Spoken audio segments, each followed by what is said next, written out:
So there's a bunch of that stuff you're going to have to learn. I know I need to push myself harder. It's so easy to play the role of daughter Uh-huh.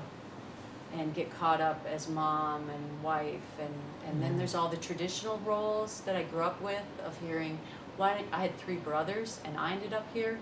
Just so bizarre. That's why I'm telling you this wasn't in the plan. And my father would tell you this wasn't in the plan.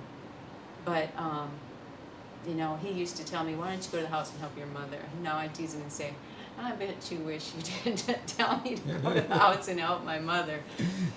But you know, a lot of it's just flat interest. It's really hard to get good at something you're not interested in, and I'm not passionate about certain aspects of the operation. I love the cattle.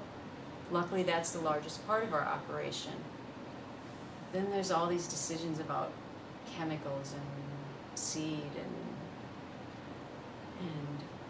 I just need to be thrown into it. Dad needs to back off so that I have to do it. Because when I have to do something, then you step up and you get it done.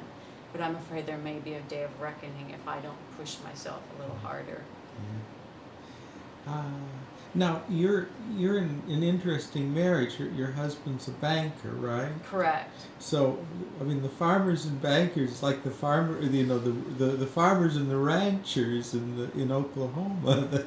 How's that work out? Really well, because he comes with so much. You know, he was a beef nutritionist, and then he moved into beef enterprise consultant, which put him into the financial end of the business. And so he does a lot. He's heavy with our marketing. So I always tease him that he's the brains and I'm the brawn, which is so sad. So sad but true. So he and my dad do the marketing, which is another aspect that, you know, I've backed off. I always call myself the cleanup hitter, because it's like, if there's a lousy job nobody else is doing and I see it, it's like, I guess I'll take care of that, because everybody else is too busy doing, you know, the important stuff like marketing and fixing equipment, and I'll run around picking up bags and sorting scrap metal and really pretty much dumbhead work. So, what kind of decisions need to get made for marketing? Oh, that's tough. That's every day. That's the heart of the operation. Okay. Because now margins are very tight, and there is so much money in the funds, you know, because it's out in the market. So anybody can get in on buying and selling. And so sometimes when the stock market is weak, everybody wants to get into cattle or futures. So basically, you know, the beans or corn, and then they can it just makes the markets crazy. So we have to, especially as a small operation, we have to constantly be hedging, or just have a plan. You have to have a plan. You have to stick to it, because you could otherwise just lose your shirt. So that is so important, so integral to the operation. So I guess what are the sorts of things you actually have to settle? I mean, when you sell, who you sell to, or is there an insurance matter? I mean, how do you what sort of thing do you need to decide? know if you're going to buy crop insurance, and you better have it purchased before the date is due, because otherwise you can't get in. And we buy crop insurance because we couldn't handle a whole, you know, a complete loss. That would just take us under. Before we buy cattle, we may hedge. We'll set what we need for a corn price. And again, I'm not doing it myself. We work through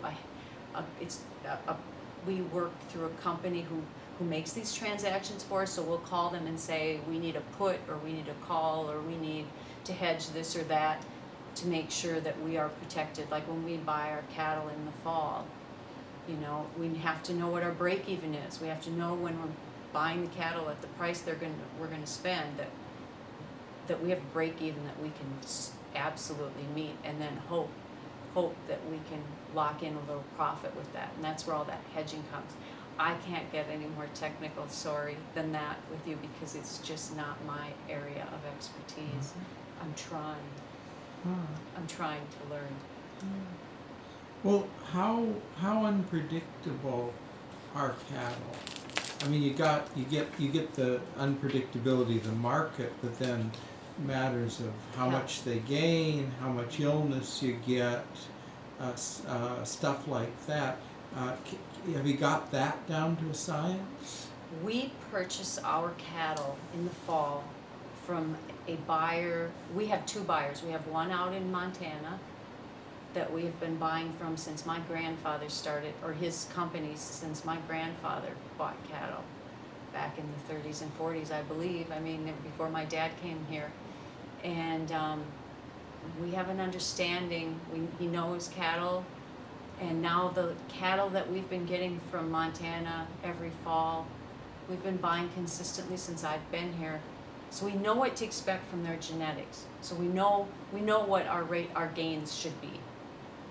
And we keep tweaking our vaccination program, and that has really helped. I mean, we went 3 or 4 months last year without treating anything, without having an illness, basically. And that's just phenomenal. So when we can keep those costs down, our death loss to 0 or very little, yeah, then we can do okay. You know, those are those variables that matter so much. These summers, this heat, just shut those cattle down. They don't want to eat. You feed them early in the morning, you feed them late at night, and you hope for the best. But again, we plug all those things into our formula before we buy, very conservatively, so that we don't get stuck in a very bad situation. It's just a big plan way ahead of buying. But we know we try to know what we're buying. It's very important to know who you're buying from.